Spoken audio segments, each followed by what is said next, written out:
हाय दोस्तों, आपका हमारे इस चैनल पी क्लासेस 2.2 पर फिर से स्वागत है।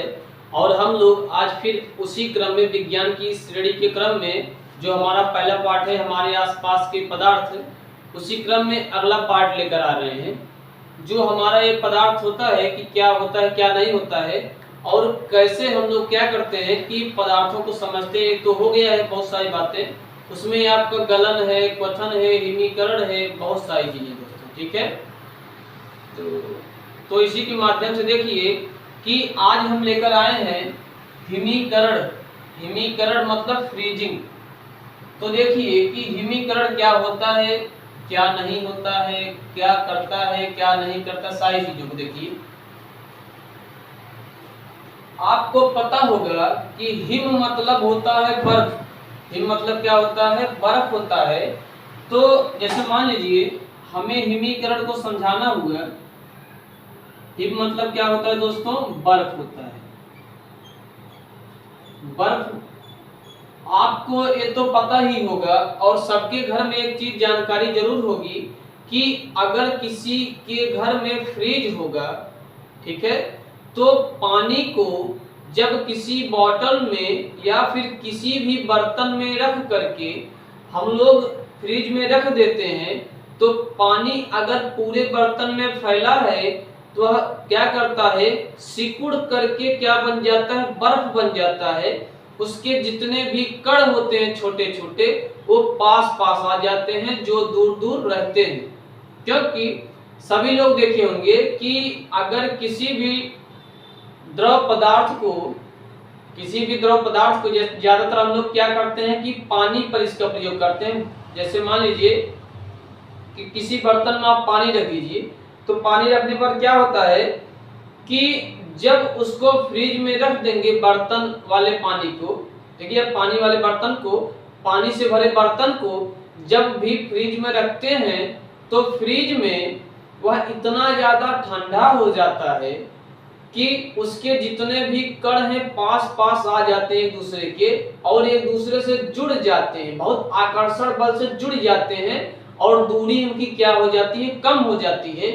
वही क्या कहलाते हैं, हमारी फ्रीजिंग मतलब हिमीकरण। देखिए क्या है,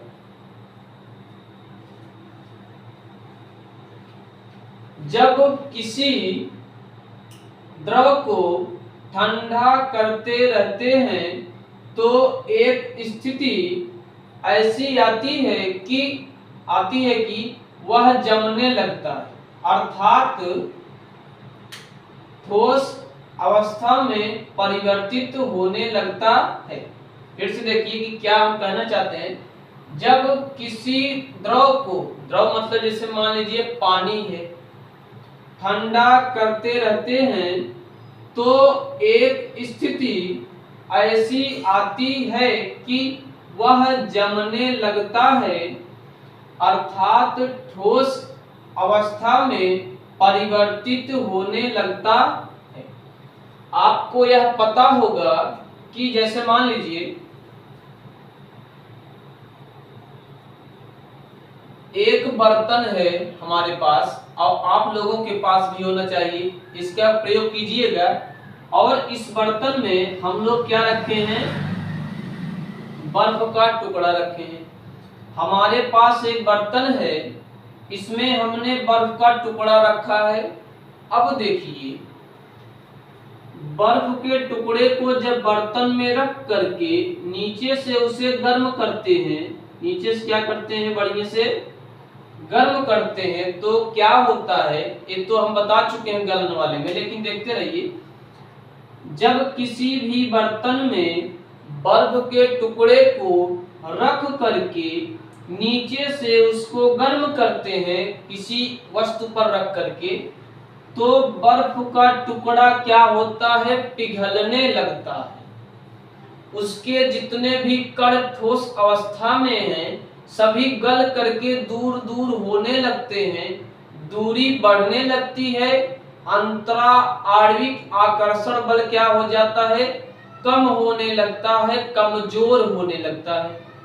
उसको हमने कह दिया है गलन, की गल रहा है। लेकिन आज हमें पढ़ना है हिमीकरण, कि जब यह गल करके पानी में बन जाएगा, जब यही बर्फ गल करके, जब वही बर्फ क्या हो जाएगा, गल करके पानी मतलब द्रव में बन जाएगा, तो उसके बाद हमें क्या करना है, इसको हिमीकरण के माध्यम से बर्फ बना करके सारे कणों को एक दूसरे के पास ले आना है। अब मान लीजिए यही बर्तन है, इस बर्तन में हमने पानी भर रखा है।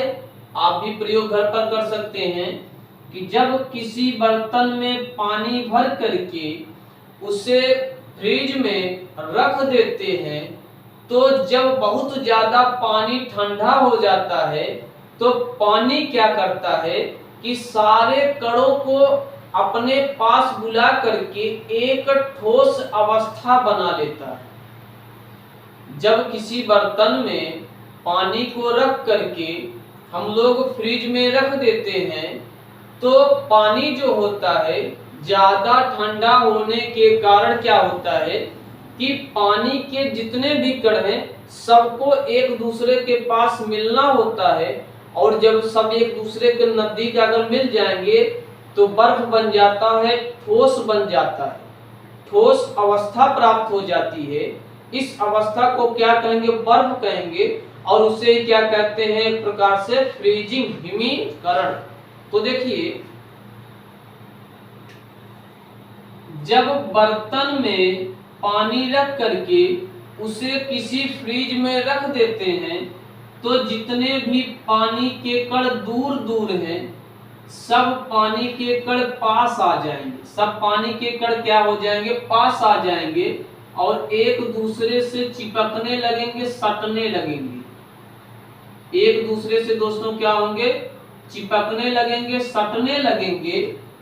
इनके बीच की जो दूरी, पानी के बीच की जो दूरी अभी ज्यादा थी वह सिकुड़ करके क्या हो जाएगी, पानी के बीच की दूरी क्या हो जाएगी, कम हो जाएगी।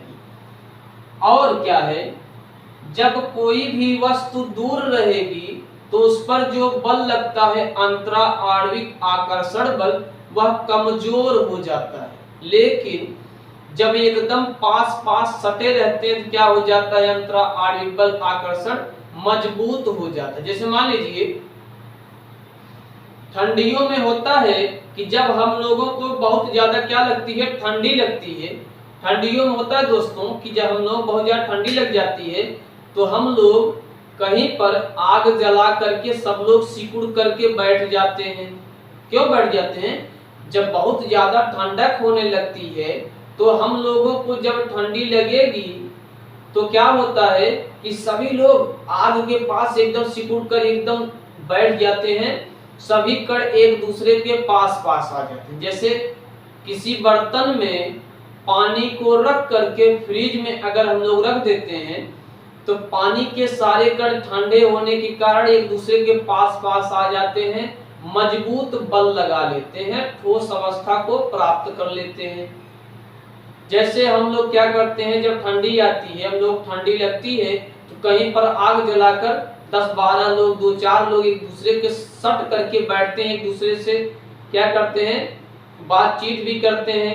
और जब क्या होता है कि गर्मी का मौसम आता है, जब ऐसा होता है गर्मी का मौसम आ जाता है ना, तो बहुत ज्यादा जब गर्मी हो जाती है हम लोग दूर दूर भागते हैं, कोई किसी से सटना नहीं चाहता है, क्योंकि एकदम शरीर से उष्मा निकल रही। जैसे अगर किसी भी पदार्थ को हम लोग गर्म करते हैं तो वह पदार्थ जो होता है अपने कणों को दूर दूर भगाता है, उसके कण दूर दूर भागने लगते हैं, एक दूसरे दूर भागते हैं, क्योंकि उनके अंदर बहुत ज्यादा गर्मी हो जाती है। लेकिन अगर किसी भी पदार्थ के कणों को हम लोग ठंडा करते हैं तो उनके कण पास पास आकर एक दूसरे से सट करके ठोस अवस्था को बना देते हैं, उसे ही कहते हैं हिमीकरण। अब देखिए क्या है, जब किसी द्रव को मतलब पानी को ठंडा करते रहते हैं तो एक स्थिति ऐसी आती है कि वह जमने लगता है, अर्थात ठोस अवस्था में परिवर्तित होने लगता है। जब भी किसी बर्तन में पानी को रख करके हम लोग ठंडा करते हैं तो जितने भी पानी के कण हैं एक दूसरे से सट जाएंगे, जमने लगेंगे, पास पास आ जाते हैं, उनकी दूरी एकदम क्या हो जाती है दोस्तों, कम हो जाती है और उनके बीच जो आकर्षण बल लगता है बहुत ही ज्यादा हो जाता है। अब देखिए उदाहरण स्वरूप आपका क्या है, पानी को ठंडा करते रहने पर, पानी को ठंडा करते रहने पर वह बर्फ में परिवर्तित हो जाता है। द्रव की ठोस अवस्था में परिवर्तन की क्रिया को हिमीकरण या जमना कहते हैं। हमने आपको बता दिया पहले ही व्याख्या करके, फिर से देख लीजिए और ढंग से समझिए, अच्छे से समझना जरूरी है। देखिए दोस्तों,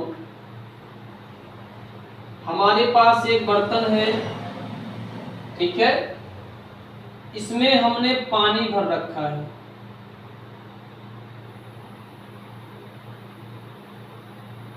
इसमें हमने पानी भर रखा है। हमारे पास एक बर्तन है, इस बर्तन में हमने पानी भर रखा है और इस पानी से भरे बर्तन को अगर हम लोग बहुत ज्यादा ठंडा करते हैं, बहुत ज्यादा ठंडा करते हैं, तो जितने भी पानी के कण पूरे बर्तन में फैले हैं सिकुड़ करके पास पास आ जाएंगे, जमने लगेंगे, ठोस अवस्था बना लेंगे। ठीक है, जब पानी से भरे बर्तन को हम लोग बहुत ज्यादा ठंडा करते हैं तो पानी के जितने कण दूर दूर हैं सब पास पास आकर के सिकुड़ करके एक ठोस अवस्था बना लेते हैं। उस अवस्था को कहते हैं हिमीकरण या फिर कहते हैं जमना, कि पानी के कण जो दूर दूर थे आकर के सट करके बर्फ बना लिए हैं या फिर जम गए। समझ में आया दोस्तों? तो इसी अवस्था को क्या कहते हैं, हिमीकरण या जमना कहते हैं। आगे देखिए, अगला आपका है हिमांक। अब देखिए, जिस ताप पर द्रव का ठोस अवस्था में परिवर्तन होता है उसे हिमांक कहते हैं। क्या कहते हैं? हिमांक कहते हैं। जिस ताप पर द्रव का ठोस अवस्था में परिवर्तन होता है उसे हिमांक कहते हैं। क्योंकि देखिए, अगर इसको हम लोग ठंडा करेंगे तो इसका जो जल है, जो दूर दूर कण फैले हुए हैं, उनके लिए एक निश्चित तापमान होगा कि उसी तापमान पे जल के जो कण हैं एक दूसरे से आकर के सट करके बर्फ बनाएंगे। मान लीजिए पानी के जितने भी कण हैं वे बर्फ बना रहे हैं किस डिग्री सेल्सियस, मान लीजिए 0 डिग्री सेल्सियस पर बर्फ बनाना चालू करते हैं। तो यही जो 0 डिग्री सेल्सियस है इसका क्या कहलाता है दोस्तों, हिमांक। हिमांक मतलब ये होता है, हिम मतलब होता है बर्फ, अंक मतलब होता है अंक। मतलब ये है कि बर्फ बनाने वाला अंक क्या है, कि किस निश्चित तापमान पर हमारा जो द्रव है ठोस अवस्था में बदलता है। आइए हम लोग एक बार फिर से क्रियाकलाप समझते हैं क्या है। जब किसी द्रव को ठंडा करते रहते हैं तो एक स्थिति ऐसी आती है कि वह जमने लगता है, अर्थात ठोस अवस्था में परिवर्तित होने लगता है। उदाहरण में है, पानी को ठंडा करते रहने पर वह बर्फ में परिवर्तित हो जाता है। द्रव की ठोस अवस्था में परिवर्तन की क्रिया को हिमीकरण या जमना कहते हैं। मतलब ये है कि जब भी हम लोग क्या करते हैं, द्रव को कण के, जो द्रव के कण हैं उनको जब बहुत ज्यादा ठंडा करते हैं तो जितने भी द्रव के कण दूर दूर विद्यमान हैं सभी पास पास आ करके दूरी अपनी कम करके ठोस अवस्था को प्राप्त कर लेते हैं और क्या करते हैं, जमने लगते हैं, बर्फ रूप में परिवर्तित होने लगते हैं, बदलने लगते हैं। इस क्रिया को ही क्या कहते हैं, हिमीकरण या फिर कहते हैं जमना। समझ में आया ना। और जिस निश्चित तापमान पर हमारा द्रव बर्फ में बदलने लगता है, जमने लगता है, उस निश्चित तापमान को ही क्या कहते हैं दोस्तों, हिमांक कहते हैं। और देखिए यह क्रिया गलन क्रिया के विपरीत है। गलन में चीजें क्या होती हैं, पिघलती हैं, गलती हैं, लेकिन हिमीकरण में क्या होता है, जमने में क्या होता है कि चीजें क्या होती हैं, जमती हैं। तो आपको यह क्लियर हो गया होगा कि जब भी कोई भी द्रव उसके कण दूर दूर होते हैं, जब भी किसी द्रव के कण दूर दूर होते हैं उनको ठंडा किया जाता है तो उनके कण पास पास आ करके दूरी कम करके ठोस अवस्था को प्राप्त कर लेते हैं और जमने लगते हैं। ठीक है दोस्तों, इसे हिमीकरण या जमना कहते हैं। और जिस निश्चित तापमान पर यह जमने लगता है उसे ही कहते हैं दोस्तों हिमांक। तो आइए देखते हैं कि अगले पार्ट में हम लोग क्या आपको चर्चा करेंगे। तो इसी के साथ यह पार्ट हम लोग समाप्त करते हैं और हमारे इस चैनल को कृपया करके ज्यादा से ज्यादा मात्रा में शेयर करिए, सब्सक्राइब करिए, लाइक करिए।